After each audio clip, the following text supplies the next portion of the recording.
Amén, gloria a Dios, amén, gloria a Dios. Quiero compartirles Lucas capítulo 18, Lucas capítulo 18, versículo 8, vamos a leer en la Nueva Traducción Viviente, es solamente un versículo. Dice la palabra, para los que no han traído Biblia, lo pueden ver en la pantalla, dice, les digo, Él pronto les hará justicia. Dice, pero cuando el Hijo del Hombre regrese, ¿a cuántas personas con fe encontrará en la tierra? Vamos a quedarnos con la última pregunta. ¿Qué dice? ¿A cuántas personas con fe encontrará en la tierra? ¿Cuántos dicen conmigo? ¿A cuántas personas va a encontrar con fe? Saben, la fe también está ligado a la esperanza, a la expectativa, a lo que uno está esperando también recibir. Tenemos una frase popular que dice que lo último que se pierde es la esperanza. Lo último que se pierde es la esperanza. Ahora, ¿qué es la fe? La fe es la venida donde las cosas que son imposibles se hacen posibles. Dice la palabra que la fe es la certeza de lo que se espera, la convicción de lo que no estás viendo. Hace unos días leía un pasaje y dice que Pablo estaba predicando y viendo una persona, dice que lo miró y vio que esa persona tenía fe para recibir el milagro. Entonces le dice, levántate, tu milagro está hecho. Y dice que al instante esa persona recibió el milagro. Dice que Pablo pudo discernir la fe que tenía esa persona. O sea, se le notaba en la cara la expectativa por lo que él había venido a buscar.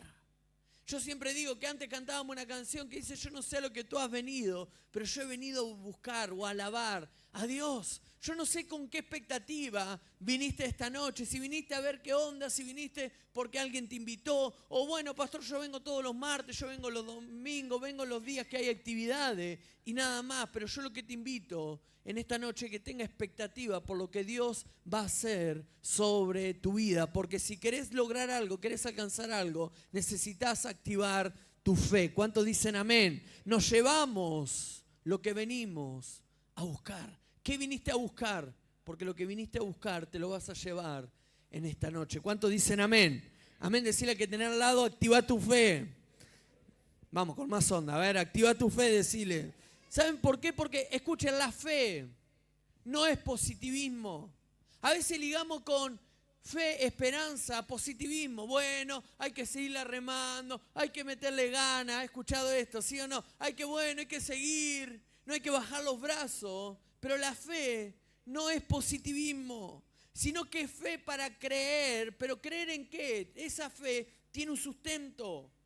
Esa fe tiene una base. Esa fe no es una fe que nos levantamos a la mañana, nos miramos al espejo y decimos, hoy voy a poder. Ay, te mirá los músculos así.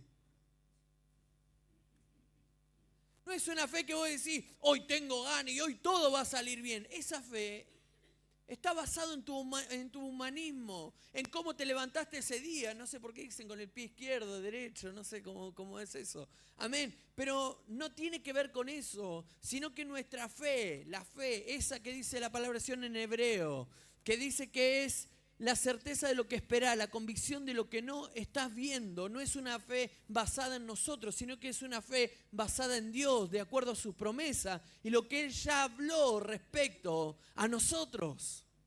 ¿Están acá, sí o no? Amén. No es una fe basada en lo que yo creo, en lo que yo pienso, sino que es una fe basada en lo que Él ya dijo que iba a hacer en nuestras vidas.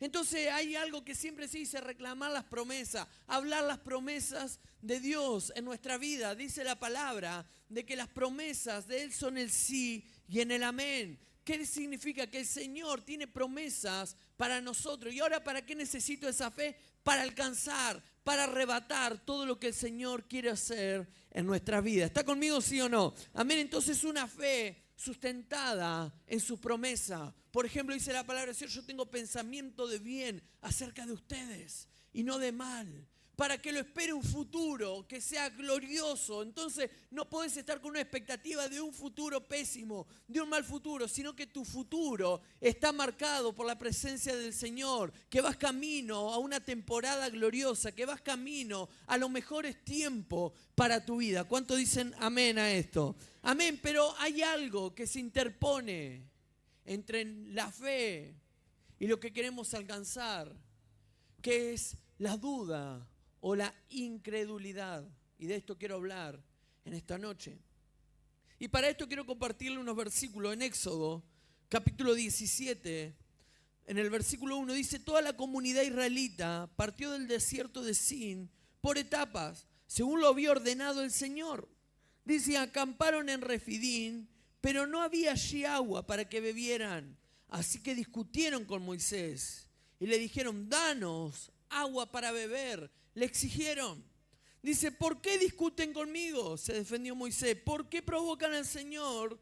Pero dice en el verso 3 que los israelitas estaban sedientos y murmuraron contra Moisés. Y al murmurar empezaron a decir: ¿para qué nos sacaste de Egipto? Reclamaban: solo para matarnos de sed a nosotros, a nuestros hijos y a nuestro ganado. Clamó entonces Moisés al Señor y dijo: ¿qué voy a hacer con este pueblo? Solo falta que me maten a pedradas. Y dice en el verso 5: adelántate al pueblo, le aconsejó el Señor, y llévate contigo alguno de los jefes de Israel, pero lleva también la vara con que golpeaste el Nilo. Ponte en marcha, que yo estaré esperándote junto a la roca que está en Horeb. Y dice: dale un golpe a la roca y de ella brotará agua para que beba el pueblo. Y así lo hizo Moisés a la vista de los jefes de Israel. Además, a ese lugar lo llamó Masá y también Meribá, porque los israelitas habían probado al Señor y altercado con él al decir: ¿está o no está el Señor entre nosotros? Hace una pregunta y dice: ¿está o no está el Señor entre nosotros? Recordemos que el pueblo de Israel salió con mano poderosa. Ellos vieron los milagros más impresionantes. Yo siempre digo esto, que si el Señor me diera la oportunidad de decir qué milagro te gustaría ver, me gustaría ver cuando las aguas del Mar Rojo se dividieron. ¿Sí o no? ¿Será porque Telefe me vendió una imagen espectacular? O no sé por qué. Pero si hay un milagro que a mí me gustaría ver, es ese. Y ese milagro lo experimentó esta generación. Esta generación vio las 10 plagas. Esta generación vio cómo se abre el Mar Rojo, ve cómo sus enemigos son sepultados en el medio del mar. Pero dice que ahora se empiezan a mover de un lado al otro y al pueblo le da sed. Te pregunto, ¿qué es la sed con respecto a la esclavitud? Nada. Ellos estaban acostumbrados a no tener el derecho ni siquiera a pedir un vaso de agua. Pero como ahora están transitando en la libertad, dice que le agarró sed y empezaron a apurarlo a Moisés, a decirle: Moisés, danos agua porque nos vamos a morir. Y ellos empiezan a quejar que una de las peores cosas que podemos hacer en medio de una circunstancia. Si hay algo que a Dios le molesta y a su pastor, es la queja. La queja. Las personas que en vez de hacer, se quejan. Ellos podrían haber orado al Señor, pero no, que van y se quejan contra Moisés y le dicen: Moisés, nos trajiste para morir a este lugar. ¿Para qué nos sacaste? Fíjense en qué mentalidad, ¿no? Siempre hablamos de que el pueblo de Israel salió de Egipto, pero Egipto nunca había salido de ellos. Ellos, a pesar de estar atravesando la libertad, ellos querían seguir viviendo en la esclavitud. Y este pueblo se empieza a quejar. Y Moisés dice: ¿qué voy a hacer? Me van a apedrear. Me van a apedrear. Y dice: ¿sabes qué? Andá con algunos varones. Llevá la vara con la que golpeaste en las aguas del mar. Y andá y golpeá en una roca, que la roca se llamaba Horeb. Entonces fue a ese lugar, fue a Horeb, golpeó la roca y el agua empezó a salir de ese lugar. Pero yo me quiero quedar con el versículo 7, que dice: además, a ese lugar lo llamó Masá y también Meribá, porque los israelitas habían probado al Señor y altercado con Él al decir, ¿está o no está el Señor entre nosotros? En otras palabras, a este lugar, el Señor lo llamó el lugar de la incredulidad. Decí conmigo, incredulidad. A ese lugar se lo llamó el lugar de la incredulidad, porque Masá significa provocación o irritación. Provocación o irritación. Pero Meribá significa altercado, el lugar donde pelearon con Dios. Este pueblo dejó su confianza en el Señor. Dejó las promesas de Dios a un lado para llevar su vida a un lugar de incredulidad. Y quedó marcado por la historia. Qué bueno hubiese sido que ese lugar, en vez de llamarse incredulidad, no sé si hubiese llamado el lugar de las victorias. Que ese lugar se haya llamado el lugar del milagro del agua, pero no, ese lugar quedó marcado por el lugar de la incredulidad. Mi pregunta es, ¿en qué etapas de nuestra vida, en vez de haber quedado marcado por un milagro, quedó marcado por no haber confiado lo suficiente en el Señor? Porque creímos de que en algún momento Dios nos abandonó y nos preguntamos, ¿por qué me abandonó Dios? Y Dios nunca te abandonó, Dios siempre estuvo ahí. Pero ¿por qué me tocó atravesar esta situación? Era una situación circunstancial donde lo único que necesitabas era abrir tu boca para que el milagro suceda. Pero en vez de abrir tu boca para que el milagro suceda, ¿qué sucedía? Te quejabas. Y podemos vivir una vida de fe o podemos vivir una vida de incredulidad. Somos llamados a vivir una vida de fe. Pero a veces atravesamos las etapas de la incredulidad, de las dudas, porque estamos atravesando diferentes situaciones y nos preguntamos los por qué.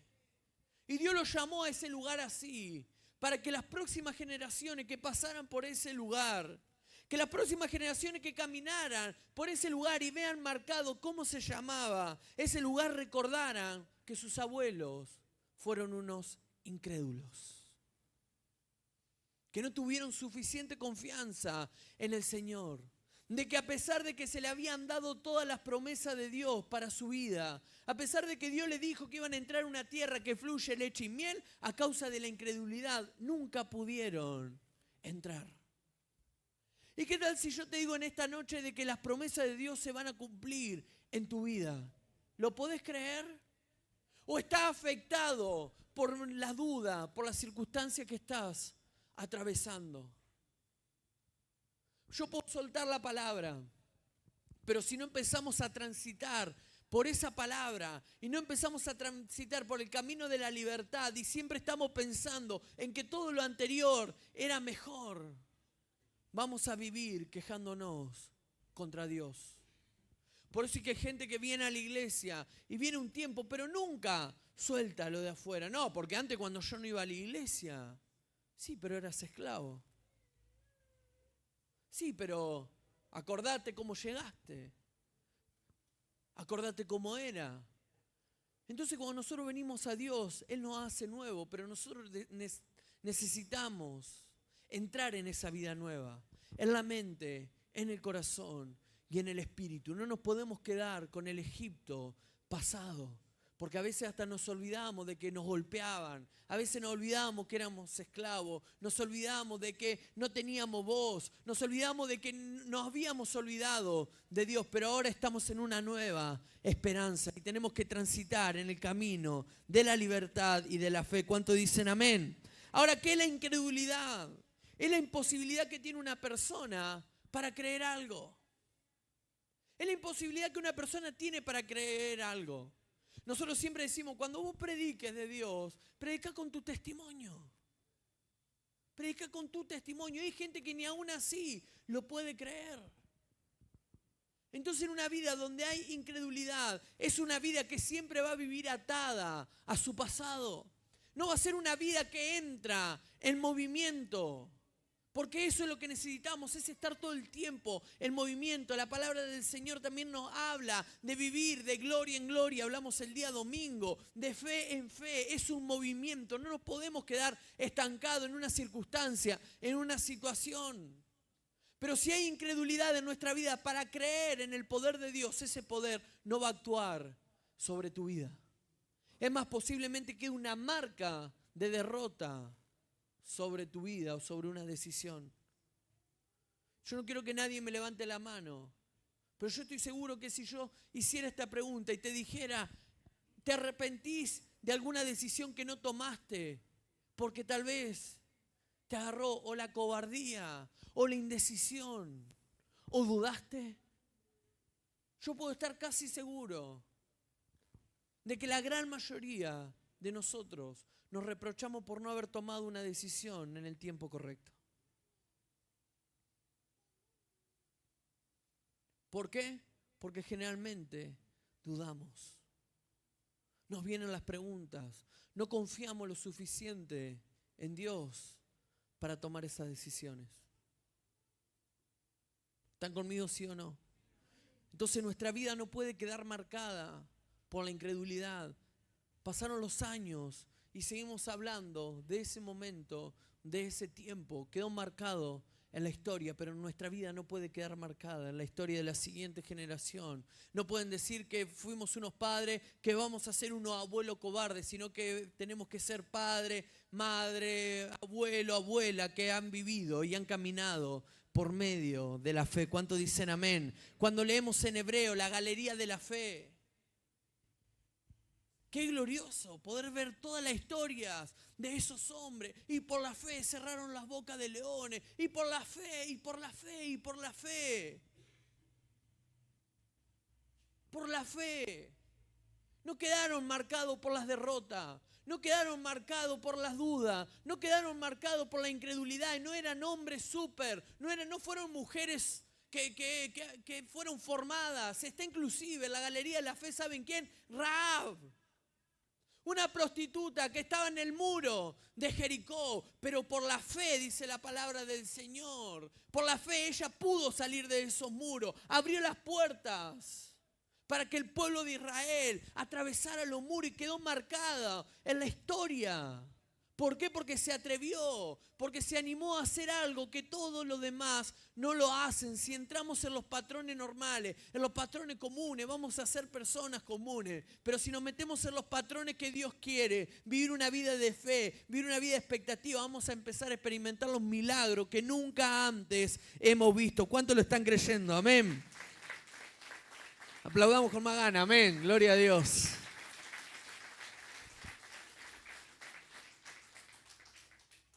Hechos capítulo 7, versículo 36, vamos a seguir hablando acerca de esto. Dice, Él los sacó de Egipto haciendo prodigios, señales, tanto en la tierra de Egipto como en el Mar Rojo y en el desierto durante 40 años. ¿Él quién? Dios los sacó de ese lugar. Dice en el 37, Moisés dijo a los israelitas, dice, Dios hará surgir para ustedes de entre su propio hermano un profeta como yo. Este mismo Moisés estuvo en la asamblea en el desierto con el ángel que le habló en el monte de Sinaí y con nuestros antepasados. Fue también el que recibió la palabra de vida para comunicárnosla a nosotros. 39. Nuestros antepasados, ¿qué pasó? No quisieron obedecerlo a él, dice el versículo 39. ¿Qué pasó con sus antepasados, con este pueblo? No quiso obedecerlo.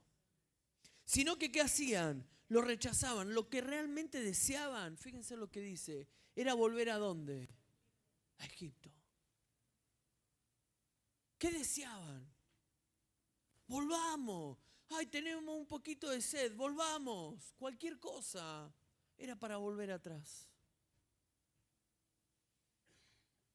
¿Saben? No es una opción volver atrás. No es una opción volver atrás. Como se dice, no para atrás ni para tomar carrera. No, estoy retrocediendo un poquito para tomar... No, ni para tomar carrera. Llevamos una vida que necesitamos caminar hacia adelante. Antes cantábamos una canción que decía, mirarte solo a ti, Señor. Y no mirar, atrás decía esta canción. Para caminar hacia adelante. No podemos quedar atados a nuestros pasados. Para mirar hacia adelante, la única forma de hacerlo es mirando siempre al Señor. Es que se puso difícil mirar a Dios. Pedro empieza a caminar sobre el agua y él empieza a mirar a su alrededor. En algún punto dejó de mirar a Jesús y ¿qué empezó a hacer? Se empezó a hundir. No podemos caminar hacia adelante si estamos pensando en nuestro pasado. Lot, el Señor lo saca de Sodoma y Gomorra. Estaban en la puerta y dice que el ángel del Señor lo fue a buscar. Y tenían una sola cosa que hacer, era caminar hacia adelante y no mirar hacia atrás. Pero dice que la mujer de Lot miró hacia atrás y se convirtió en la estatua de sal. ¿Por qué? Por mirar hacia atrás.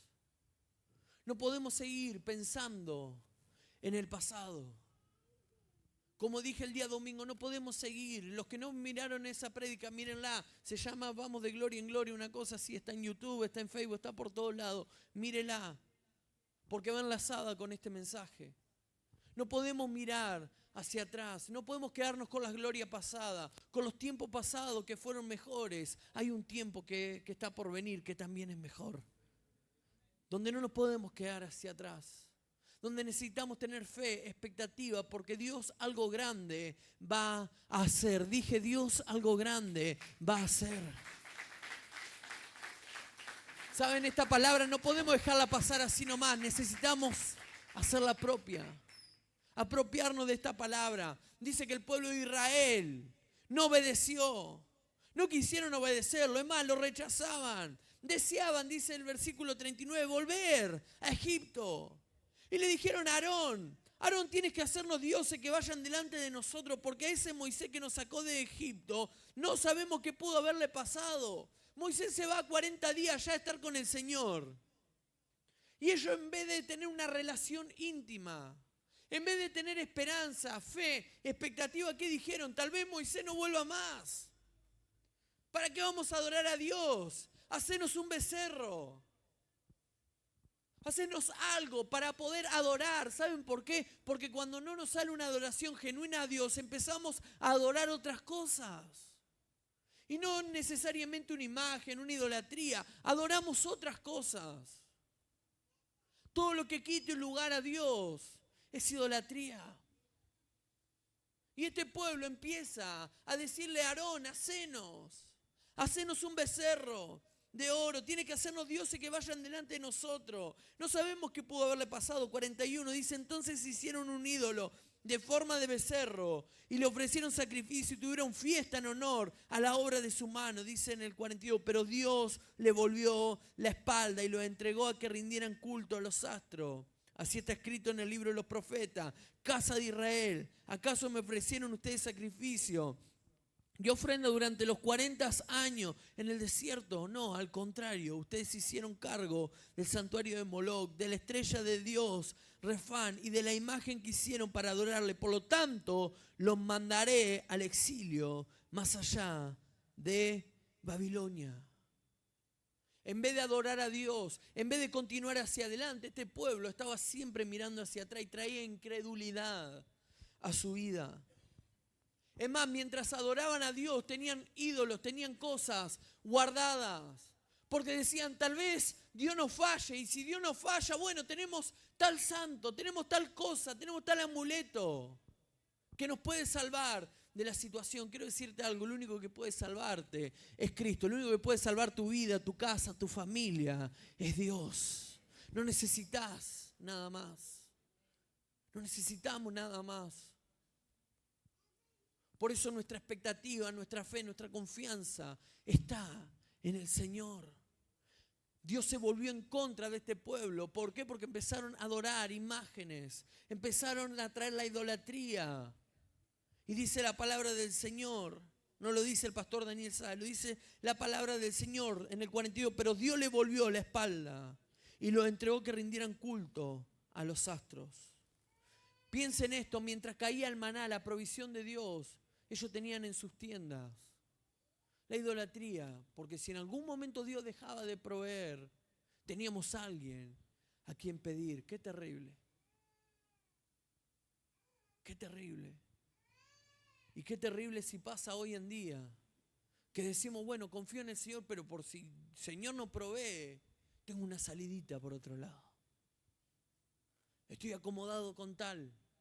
Porque bueno, si el Señor no me provee, bueno, esto es medio turbio, pero hay que hacerlo. Si ponemos nuestra confianza en Dios, vamos a poner el 100% de nuestra confianza en Dios.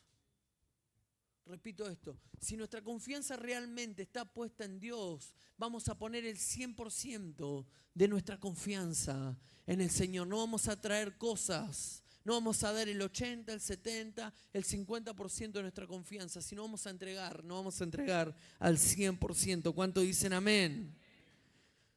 Entonces Dios, ¿por qué no bendice al pueblo? Porque tenía cosas ocultas. Porque tenía cosas ocultas. El pueblo se sentía cómodo con el pecado. Seguramente al principio se sintieron mal y dijeron, ¿cómo? Si el Señor nos saca de acá, ¿cómo vamos a llevar alguna cosa? Pero ¿saben qué? Después se empiezan a acomodar. Después ya seguramente cuando pasó el tiempo, ya dejaron de sentirse mal por eso y empezaron a convivir con un pie en un lado y un pie en el otro. ¿Saben? Hay una condición en la cual el Señor nos rechaza. Cuando no somos ni frío ni caliente. Dice la palabra del Señor, por cuanto no eres frío ni caliente. ¿Quién es alguien que no es ni frío ni caliente? Alguien tibio. Que está con un piecito acá y por la duda tiene el piecito del otro lado. Porque si sos frío, tenés todavía una oportunidad para arrepentirte. Pero cuando estás con un pie en cada lado, te estás perdiendo. Cuando conocemos la verdad, dice la palabra del Señor, la verdad nos hace libre. La verdad es la que te libera. Entonces cuando recibí la verdad, no podés quedarte en la esclavitud. ¿Dónde te quedás? En la libertad. Pero hay un tiempo donde necesitamos levantarte. ¿Cuánto dicen amén? Hay una historia en Josué 7, luego vamos a leer algunos versículos, pero se la quiero parafrasear para ir un poco más rápido. Dice que Acán guardó entre sus enseres parte del botín que tenía que ser destruido. Y dice que provocó la ira de Dios contra los israelitas. Y ahora necesitaban ir a atacar a un pueblo que se llamaba Hai. H-A-I. Y Josué dice, vamos a enviar espías para que exploren esa tierra. Y dice la palabra del Señor que cuando manda a los espías van, miran. Y dicen, no hace falta que movilicemos todo el pueblo, no hace falta que vaya todo el ejército. Mandemos 2.000 o 3.000 hombres, que es suficiente para tomar esa tierra. Entonces dice que Josué toma la decisión y dice, vamos a ir con 2.000 o 3.000 hombres a atacar ese pueblo. Pero dice la palabra del Señor que cuando regresaron y dieron el informe, dice que todo el pueblo termina huyendo. Dice Josué 7:5, dice, el ejército de Israel sufrió 36 bajas y fue perseguido desde la puerta de la ciudad hasta las canteras, y allí en una pendiente, dice, fueron vencidos como resultado, y todo el pueblo que pasó se acobardó y se llenó de miedo. ¿Cuál es el origen de esta situación? El origen de esta situación es que Dios los abandonó porque ellos eran buenos. El origen de esto es porque había cosas ocultas. Había cosas que habían sido guardadas. Habían sido cosas que habían tapado. Y dice que Acán había tomado cosas del botín que no tendría que haber tomado. Y a consecuencia de un solo hombre, todo un pueblo termina perdiéndose hombres, más de 3.000 hombres. Y dice que terminan acobardados y llenos de miedo. Dice en el versículo 6, ante esto Josué rompió su ropa, se postró rostro en tierra ante el arca del Señor y permaneció allí hasta la tarde. Y los jefes de Israel hicieron lo mismo y echaron ceniza sobre su cabeza. 7. Josué reclamó a Dios y le dijo, Señor y Dios, ¿por qué nos hiciste que este pueblo cruzara el Jordán y luego lo entregaste en las manos de los amorreos para que lo destruyeran? Mejor no hubiésemos quedado, dice, al otro lado del río. 8. Dice, dime, Señor, ¿qué puedo decir ahora que Israel ha huido de sus enemigos? 9. Los cananeos se enterarán y llamarán a los pueblos de la región. Entonces nos rodearán, nos exterminarán. ¿Qué será de tu gran prestigio, de tu nombre? Y el Señor le contestó, ¿qué le dijo? Levántate. ¿Qué haces allí postrado? Podemos leer y decimos, es una oración genial, genuina. Pero hay un momento donde es necesario dejar de orar, de poner excusas y levantarnos. Y levantarnos. No hay nada que dé más autoridad a un padre, a una madre, en una casa, que diga basta de lamentarnos, vamos a pararnos. Que un esposo diga basta de llorar sobre esto, vamos a levantarnos. Hay cosas ocultas, tienen que salir a la luz. Hay algo que confesar, lo vamos a confesar. Hay cosas que se están haciendo mal, vamos a empezar a hacerla bien. Dejamos de confiar en el Señor, dejamos nuestra confianza en Dios, empezamos a dudar de su promesa, empezamos a dudar de Dios, vamos a empezarnos a parar en fe. ¿Cuánto dicen amén? Y dice en el versículo 11, los israelitas han pecado y han violado el pacto que concerté con ellos. Dice, se han apropiado el botín de guerra que debía ser destruido y lo han escogido entre sus posesiones. Dice en el 12, por eso los israelitas no podrán hacerle frente a sus enemigos, sino que tendrán que huir de sus adversarios y ellos mismos acarrearon su destrucción. Y si no destruyen ese botín que está en medio de ustedes, yo no seguiré a su lado. Yo no seguiré a su lado. Se los pongo de manera más fácil, más clara, bajado a tierra. No podemos seguir tapando. No podemos seguir ocultando. Es que, pastor, yo hago todo bien y las cosas me van mal. Yo sigo confiando y sigo creyendo en la veracidad de su palabra. En lo que el Señor ha prometido, que si hacemos bien, nos va a bendecir. Y si hay cosas que nos están saliendo mal, tal vez vamos a tener que revisar en esta noche y tal vez vamos a tener que decir, sí, hay cosas ocultas. Hay cosas que la estoy tapando. Hay cosas que la he estado tapando, una mentira tras otra mentira. Y hay cosas que no están saliendo bien. Y hasta que no se destruya, no va a parar. No esperes a perder todo para traer claridad a tu vida. Dice la palabra del Señor, no hay cosa oculta que no salga a la luz. Yo me imagino, Acán habrá dicho, ¿sabes qué? Con esto yo me aseguro, mi familia, o vamos a guardar algunas cositas, nadie se va a enterar. A Dios no lo vamos a pasar. Lo que es, lo que no es, no es. A tu esposa la puede engañar, a tu esposo lo puede engañar, a tus hijos los puede engañar, a un compañero, a tu patrón lo puede engañar, pero Dios no se lo puede engañar.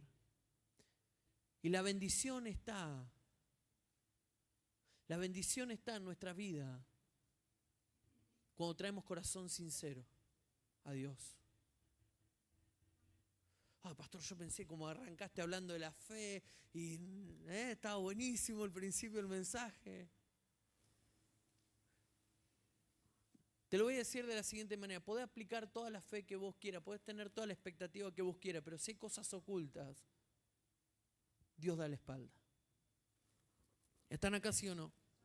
Podés orar los 7 días de la semana, pero si hay pecado, Dios no te va a bendecir.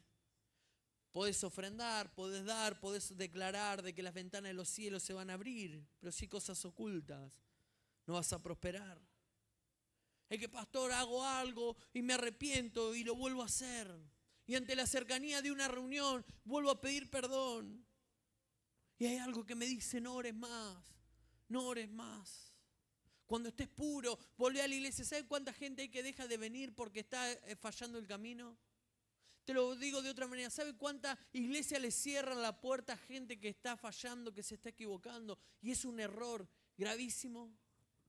Judas traicionó a Dios, a Jesús. Cuando Judas lo traiciona, llega un momento en el que él se arrepiente. Y dice la palabra del Señor de que él va a los sacerdotes. Y los sacerdotes, en vez de haberle mostrado gracia, ¿qué le mostraron? La ley.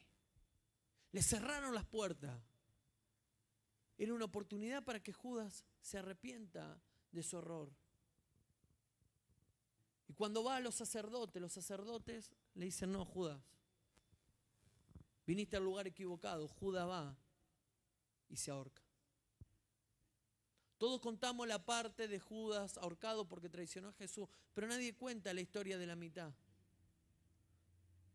Por eso en la iglesia no es para condenar. Pastores, que hoy la palabra es dura. Sí, yo sé que la palabra de Dios es dura, pero yo no estoy para condenar tu error, tu falla, sino que yo estoy para que vos puedas abrir los ojos y arregles cuenta, ¿saben qué? No conmigo, arregles cuenta con Dios. Y ahí donde estás en tu lugar, decirle, Señor, hay cosas que necesito solucionar, hay cosas que tienen que cambiar en mi vida, hay cosas que necesito tu gracia porque siento que fallo una y otra vez.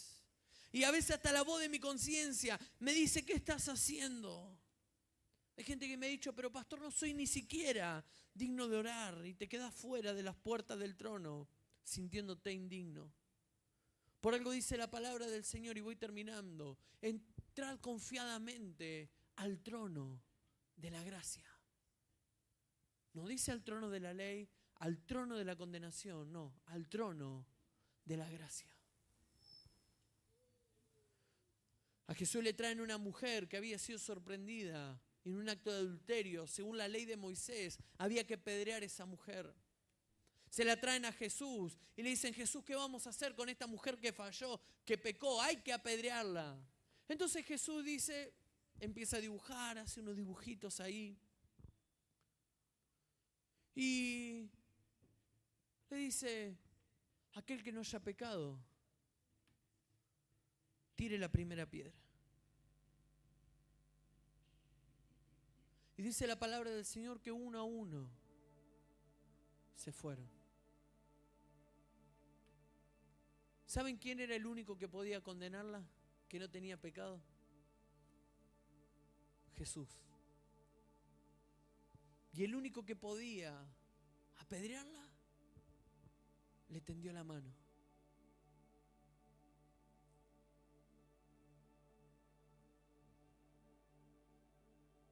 Por eso en este lugar enseñamos la palabra como es, pero traemos la gracia. Jesús no le dijo a la mujer, listo, se fueron todos, ahora quedamos nosotros dos. ¿A vos te parece lo que estás haciendo? Sos un desastre, mujer.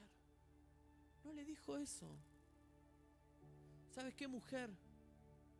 Yo te podría condenar, pero ni yo te condeno. Solamente te voy a decir una sola cosa. Vete y no peques más. Vete y no peques más.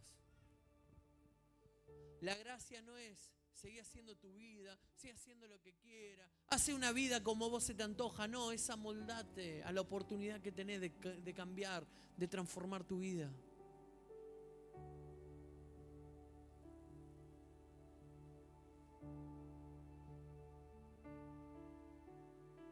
Aplicar la gracia, aplicar la verdad. Y a veces decís que no soy digno de orar, y eso, ¿saben qué? No es humildad.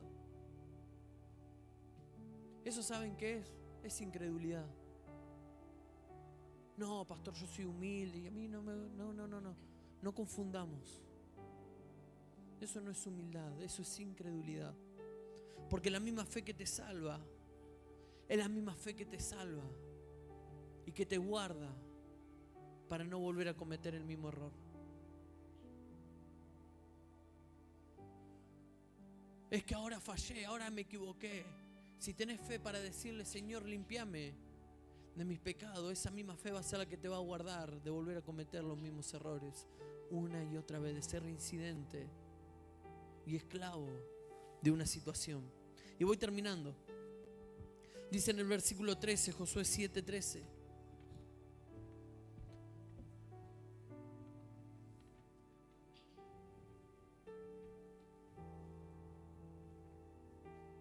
Dice, levántate. Vamos al verso siguiente. Levántate, purifica al pueblo. Diles que se consagren para presentarse ante mí mañana. Y que yo, el Señor de Israel, declaro: la destrucción está en medio de ti, Israel. No podrás resistir a tus enemigos hasta que hayas quitado el oprobio que está en el pueblo. ¿Qué le dice? Bueno, ¿sabes qué? Ya oraste, ya está. No. Primero, decí conmigo, levantarme. No podemos quedarnos tirados en un problema. No podemos quedarnos tirados en un error, en una falla, en una equivocación. Es que, pastor, me la mandé de una manera tremenda. No importa. Hay un tiempo donde hay que levantarse. No podemos permanecer tirados, caídos. Como decimos en Argentina, un tropezón no es caída. Tropezón no es caída. ¿Y qué le dijo? Levántense y purifiquen al pueblo. ¿Y cómo hago ahora para purificarme?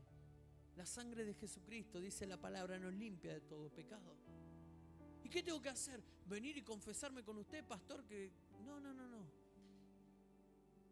Con Dios. Decirle: Señor, he fallado, me he equivocado. Hay cosas que la he tenido oculta, que sé que no te la puedo ocultar a vos, que necesito resolver.